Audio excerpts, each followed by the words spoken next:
একটা রিলেশনশিপে একজন এটা এক্সপেক্ট করে যে তুমি আমাকে বোঝো, আমি এরকম, আমি এই জিনিসগুলো করি, আমার নেচার এরকম, তোমাকে আমার খারাপটাও একসেপ্ট করতে হবে, তোমাকে আমার পাশে দাঁড়াতে হবে। কিন্তু সেটা ভুলে যায় যে সামনের মানুষটার ক্ষেত্রেও তাই, তোমাকেও তার খারাপটাকে বুঝতে হবে, তার খারাপটাকে একসেপ্ট করতে হবে। তুমি যদি চাও যে তোমার পার্টনার তোমাকে আনকন্ডিশনালি তোমাকে ভালোবাসুক, তাহলে সেটা তোমাকেও তাকে দিতে হবে। আমাদের ভালোবাসা আর আগের মতন নেই, আমাদের এই রিলেশনশিপটা আর আগের মতন নেই।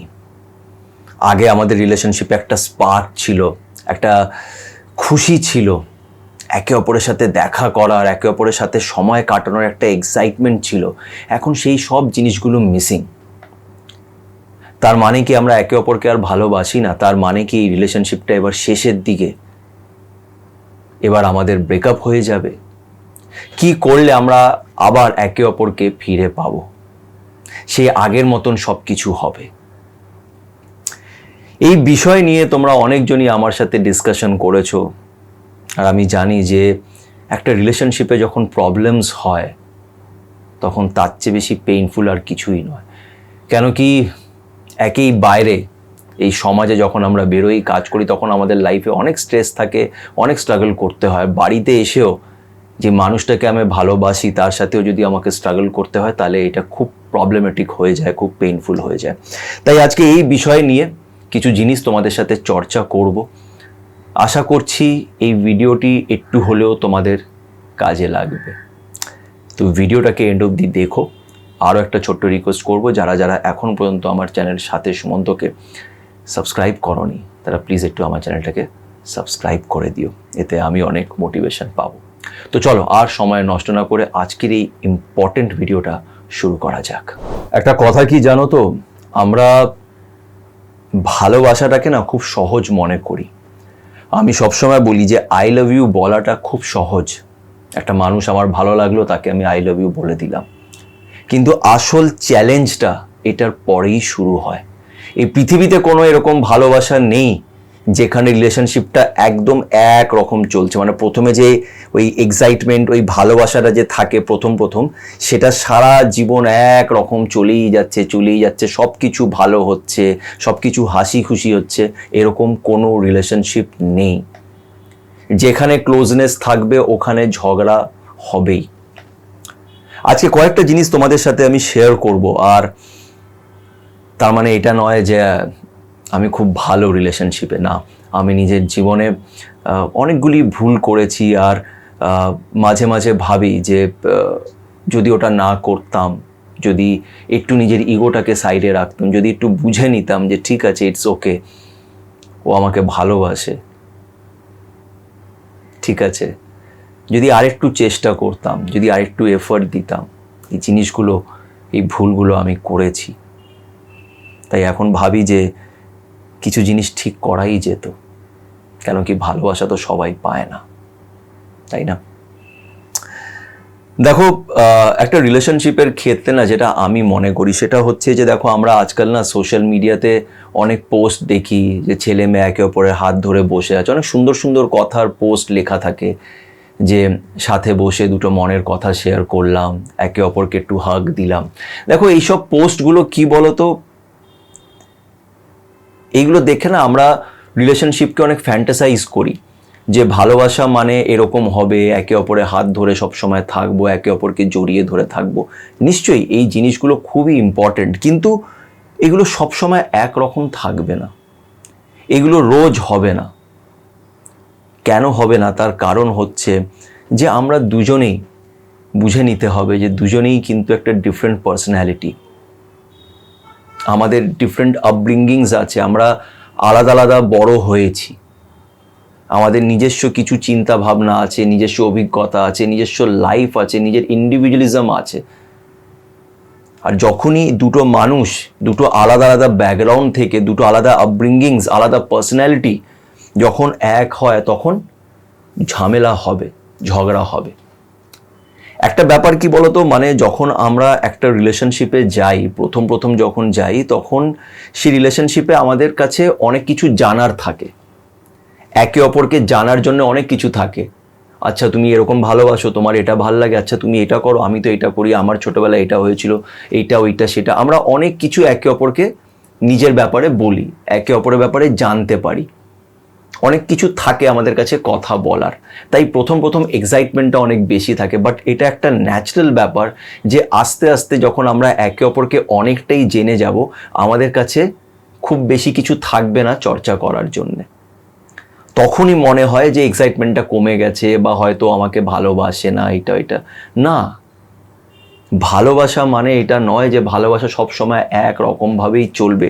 এটার মধ্যে স্ট্রাগলস আসবে, ক্ল্যাশেস হবে, মিসআন্ডারস্ট্যান্ডিংস হবে, কিন্তু সব কিছুর পরেও যখন আমরা একে অপরের সাথে একে অপরের পাশে গিয়ে দাঁড়াবো, কেন কি ওই মানুষটাকে আমি ভালোবেসেছি, ও আমাকে ভালোবাসে।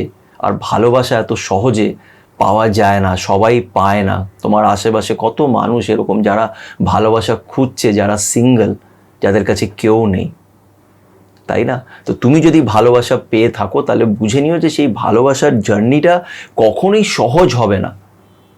এটা ওই বলিউডের সিনেমার মতন হবে না, এটা সোশ্যাল মিডিয়ার কোনো পোস্টের মতন হবে না। এখানে অনেক কিছু থাকবে। ভেবে দেখো তো আমাদের মা বাবার কথা। আমাদের মা বাবারা কত কিছু সাথে দেখেছে, আমাদের বড় করেছে, ঘর সামলেছে, বাইরেরটাও সামলেছে, সব কিছু করেও তারা আজও সাথে আছে। কত এরকম রিলেশনশিপস আছে যেখানে তারা বছরের পর বছর একে অপরের সাথে আছে আর খুব ভালোভাবে আছে। রিলেশনশিপ কখনোই এক রকমের থাকে না, এটা সময়ের সাথে এটা নিজের আকার, এটার রূপটা পাল্টায়। কেন? সময়ের সাথে আমরা নিজেও তো পাল্টাচ্ছি। তুমি 1 বছর আগে যেরকম ছিলে এখন তুমি সেরকম নও, তোমার মধ্যে কিছু চেঞ্জেস আসবে। আর চেঞ্জেস আসাটাই হচ্ছে ন্যাচারাল। কোনো জিনিসই কনস্ট্যান্ট একরকম থাকে না, জিনিসগুলো চেঞ্জ হয়, মানুষ পাল্টায়, সেইভাবে রিলেশনশিপটাও পাল্টায়। কিন্তু একে অপরের প্রতি রেসপেক্টটা রাখা, এটা বোঝা যে এই মানুষটা আমার সাথে আছে, দিনের শেষে আমার কাছে একটা মানুষকে বলার জন্য কিছু আছে, তাই না? কটা মানুষ এটা পায়? অ্যাটলিস্ট তোমার কাছে বাড়িতে গিয়ে একটা মানুষ আছে যার কাছে তুমি দুটো কথা বলতে পারবে, তোমার খারাপটাও বলতে পারবে, তোমার ভালোটাও বলতে পারবে। আর অনেক সময় কি হয় জানো তো, মানে একটা রিলেশনশিপে একজন এটা এক্সপেক্ট করে যে তুমি আমাকে বোঝো, আমি এরকম, আমি এই জিনিসগুলো করি, আমি ওই জিনিসগুলো করি, আমার নেচার এরকম, তুমি সেটা আমাকে বোঝো আর আমাকে মন খুলে ভালোবাসো। নিশ্চয়ই নিশ্চয়ই তোমাকে আমি বুঝবো, বোঝার চেষ্টা করব, তোমাকে মন খুলে ভালোবাসো, কিন্তু তোমাকেও এটাই করতে হবে। ইট গোজ উইথ ইউ অলসো। তোমাকেও এটা বুঝতে হবে যে আমি এরকম। অনেক সময় রিলেশনশিপে প্রবলেমটা কি না, একজন নিজের ব্যাপারেই বেশি বলতে থাকে, সেভাবে আমাকে বুঝতে হবে, তোমাকে আমার পাশে দাঁড়াতে হবে, তোমাকে আমার খারাপটাও একসেপ্ট করতে হবে, তোমাকে আমার ভালোটাও একসেপ্ট করতে হবে। কিন্তু সেটা ভুলে যায় যে সামনের মানুষটার ক্ষেত্রেও তাই, তোমাকেও তার খারাপটাকে বুঝতে হবে, তার খারাপটাকে একসেপ্ট করতে হবে। তুমি যদি চাও যে কোনো তোমার পার্টনার তোমাকে আনকন্ডিশনালি তোমাকে ভালোবাসুক, তাহলে সেটা তোমাকেও তাকে দিতে হবে। ও তো আগের মতন আর এরকম করছে না, তুমি করছো। সব সময় রিলেশনশিপ একরকম হয় না, যে এটা ভাবে যে আমাদের রিলেশনশিপ সারা জীবন এরকমই থাকবে, না, এরকম থাকবে না। রিলেশনশিপ নানান পরিস্থিতির মধ্যে দিয়ে যায়, নানান রকমের স্ট্রাগল চ্যালেঞ্জেসের মধ্যে দিয়ে যায়, আর সেইগুলো সব কিছু পার করার পরেও যখন আমরা একে অপরের পাশে দাঁড়াই, সেটা হচ্ছে ভালোবাসা। আমরা একে অপরকে একসেপ্ট করেছি, ইমোশনালি, ফিজিক্যালি, মেন্টালি তাকে একসেপ্ট করছি। চয়েসেস তো অনেক আছে, আমি তাকে ছেড়ে দিয়ে চলে যেতে পারি। একটা ব্যাপার কি জানো তো, আমরা রিলেশনশিপকে না বেশিরভাগ ক্ষেত্রেই না ভেঙে দেওয়ার কথা বলি, যে ঠিক আছে আর হচ্ছে না, আরে লেটস ব্রেক আপ, ভেঙে দিই, সহজ হয়ে গেছে ব্যাপারটা, ব্লক করে দিলাম, ভেঙে দিলাম। কিন্তু কটা লোক আছে যারা রিলেশনশিপকে ধরে রাখার কথা বলে? একটা রিলেশনশিপ কখনোই সহজ নয়, রিলেশনশিপ কঠিন অ্যাজ ওয়েল অ্যাজ খুব সুন্দর। একটা রিলেশনশিপের না, একটা ভালো রিলেশনশিপের দুটো সাইড থাকে, একটা থাকে খুব সুন্দর, আরেকটা থাকে অনেক কঠিন। রিলেশনশিপ কখনোই সহজ নয়, এটা একদিনের ব্যাপার নয়। একদিন আমি আমার পার্টনারের হাত ধরে ঘুরলাম, ওকে জড়িয়ে ধরলাম, রোজ এটা কিন্তু হবে না। কেন কি রোজ আমার লাইফেও কিছু স্ট্রাগল আছে, আমারও কিছু পরিস্থিতি আছে, আমাকে রোজ সেটাকেও ডিল করতে হয়, তোমাকেও করতে হবে। রোজ যে আমরা হাসবো, রোজ আমরা সাথে সাথে ঘুরবো, রোজ বাইরে ডিনার যাব, রোজ আমাদের মধ্যে সেই রোম্যান্টিক ব্যাপারটা থাকবে, এটা কোনো রিলেশনশিপেও হবে না। যারা made for each other couple, soulmate, যে কোনো রিলেশনশিপ হোক, কখনোই এরকম হবে না। তাই যদি কাউকে বলে থাকো যে আমি তোমাকে ভালোবাসি, সত্যি তাকে ভালোবাসো, তাহলে তার খারাপটাকেও অ্যাকসেপ্ট করতে হবে, তার ভালোটাকেও অ্যাকসেপ্ট করতে হবে, তার পাশে দাঁড়াতে হবে, আর এই রিলেশনশিপটাকে ধরে রাখতে হবে। ছেড়ে দিলে হবে না, এত সহজেই হার মেনে নিলে হবে না। আর বেশিরভাগ মানুষ এটাই করে, খুব ইজিলি গিভ আপ করে দেয়। এত সহজে গিভ আপ করো না।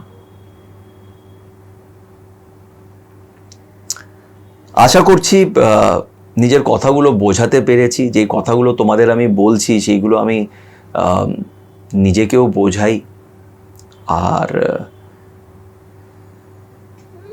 তোমরা কমেন্ট করে আমাকে জানিও যে তোমাদের কি মতামত, কতটা আমি ঠিক বললাম, তোমরা কি ফিল করো। তোমাদের কমেন্টস আমার জন্যে অনেক অনেক ভ্যালুয়েবল। তো আশা করছি ভিডিওটি ভালো লেগে থাকবে। যদি ভালো লেগে থাকে তো প্লিজ লাইক করো, যদি মনে হয় যে এটা শেয়ার করা যায় তাহলে শেয়ার করো, আর আমার চ্যানেল সাথে সুমন্তকে অবশ্যই সাবস্ক্রাইব করো। সবাই ভালো থেকো।